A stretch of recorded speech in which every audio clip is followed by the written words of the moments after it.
जुड़ करके कर्मचारी के रूप में किसानों की सेवाएं करना, उनको समय पर खाद उपलब्ध कराना पूरे जनपद में, ये कार्य हमारा है। और प्रदर्शन लगाना, जैसे नए नए तकनीकी उर्वरक के बारे में चर्चाएं चल रही थी कि उसको कैसे किसानों को उपलब्ध कराना है, उसके बारे में सही जानकारी आप तक पहुंचे, तब आप उसकी महत्ता को समझे और प्रयोग में लाएं।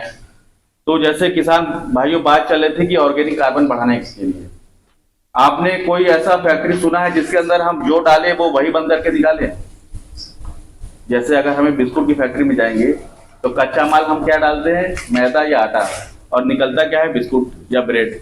लेकिन कोई ऐसी फैक्ट्री का नाम बताइए जिसके अंदर हम जो डालें वही हमें मिले। ऐसी फैक्ट्री केवल एक है, वो है आपकी जमीन, यानी हमारी धरती माता। तो हमने जमीन में क्या डाला, गन्ना। किस लिए? ताकि हमें गन्ना मिले। लेकिन जो धरती माता का भोजन है, पत्ती, उसको तो उसके लिए छोड़ दें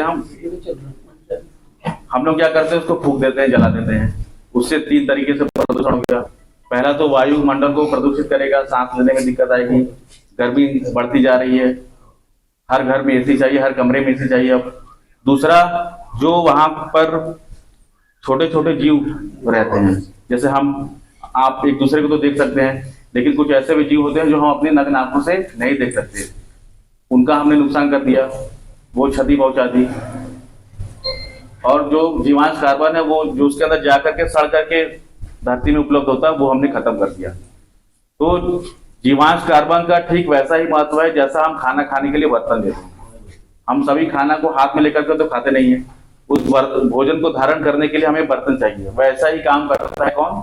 ऑर्गेनिक कार्बन, यानी कि जीवांश कार्बन। जितने भी खाद, urea, DAP, NPK, potash, sulphur, ये सब हम लोग डालते हैं, उसको उपलब्ध कराने के लिए जो बर्तन का काम करता है वो होता है ऑर्गेनिक कार्बन। अगर वो हमारी जमीन में 0.5 से कम रहेगा तो ये बहुत आने वाले समय के लिए बहुत खतरनाक चेतावनी है किसान भाई। अब उसको बढ़ाने के लिए हम क्या करें? पहला मैंने बताया कि जैसे आप लोग गन्ना लेते हैं, छुड़ाई करने के बाद पत्ती को वहां पर जलाइए मत। उसको सड़ाने और गलाने के लिए हमारे पास ये, सबसे पहले यही से शुरुआत करूंगा, ये बायो डिकम्पोजर है किसान भाई, जैव अपघटक, यानी नाले का काम करेगा। कैसे? पत्ती आपने फैला दिया खेतों में, ये एक तरीके से जामन है। अभी इसका हम दही तैयार करेंगे। दही जमाने के लिए सिर्फ एक बार में बाजार से जामन लेना पड़ता है।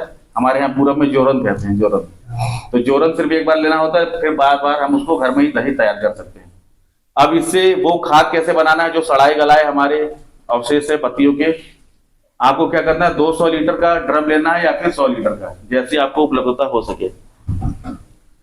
उसमें आपको साफ पानी भरना है। साफ पानी 100 लीटर ले लिया या 200 लीटर ले लिया, और 2 किलो गुड़।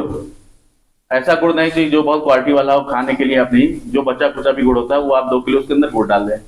और 2 किलो किसी भी बेसन, किसी भी चना या दाल, जो भी आपके पास हो सस्ता वाला बेसन, वो आप 2 किलो उसके अंदर डाल दें, ताकि इसके अंदर जो जीवाणु है उसको शुरुआती समय में प्रोटीन वगैरह मिल सके, और जो गुड़ हमने डाला उससे उसको विटामिन मिल सके, कार्बोहाइड्रेट उसको मिल सके, वो अपना शुरुआती भोजन करेगा। क्या किया मैंने, 200 लीटर या 100 लीटर पानी ले लिया, 2 किलो चना का बेसन या किसी भी दाल का बेसन, 2 किलो गुड़ ले लिया, और ये पूरा का पूरा एक डब्बा उसके अंदर डाल दिया। इसके अंदर जामन है, बैक्टीरिया के छोटे से इसके अंदर भाग है, उसको हमने इसके अंदर डाल दिया। जैसे बीज होते हैं पौधों के, वैसे बैक्टीरिया के अंदर स्पोर है इसके, उसको हमने डाल दिया। एक चीज और, आप उसकी क्वालिटी बढ़ाने के लिए क्या करेंगे कि गांव में बरगद या फिर आम के बड़े बड़े जो पेड़ होंगे उसके नीचे की एक मुट्ठी मिट्टी वहां पर से उठा करके उसके अंदर डाल दीजिए। उससे क्या फायदा होगा किसान भाइयों, कि जो पत्तियां वहां पर गिरती हैं, वो जो पेड़ के नीचे की छांव वाली जो एरिया होती है, जो क्षेत्रफल होता है, उसके अंदर ऐसे ऐसे जीवाणु होते हैं जो हमारे खेतों में होने चाहिए। उसका एक मुट्ठी मिट्टी उसके अंदर डाल दिया। 1 हफ्ते तक आपको उसको सुबह शाम चलाना है डंडे से, इतना कर सकते हैं, ठीक। फिर उसके बाद 1 हफ्ते के अंदर आप देखेंगे कि उसका रंग बदल जाएगा। अब वो हमारा दही तैयार हो गया। अब उसका हमें प्रयोग करना है कैसे? आप अगर सिंचाई कर रहे हैं खेत में तो उसको नाके के ऊपर लगा दीजिए, बूंद बूंद कर करके जाता रहेगा। आप गोबर की खाद जो आप लोग बाहर ढकेल देते हैं खेत के किनारे, कूड़ी के किनारे, वहां से बह करके सारा उसका माल तो बह जाता है, वो केवल भूसा ही रह जाता है गोबर का। तो आप गड्ढे बना करके ही गोबर का खाद बनाएं, उसके ऊपर आप इसका स्प्रे कर सकते हैं, उसके अंदर मिला लीजिए। 1 कुंटल में कम से कम 10 लीटर आप जो हमने तैयार किया था वो डाल लीजिए, ताकि उसको अच्छे से सड़ाने गलाने में वो मदद करेगी। तीसरा, पत्ती जो हमने गिराया था उसके ऊपर आप इसको स्प्रे कर दीजिए। जैसे आप लोग यहाँ पराली भी जला देते हैं, यहाँ तो अब नहीं जलाते हैं, उधर जलाते हैं पश्चिम में।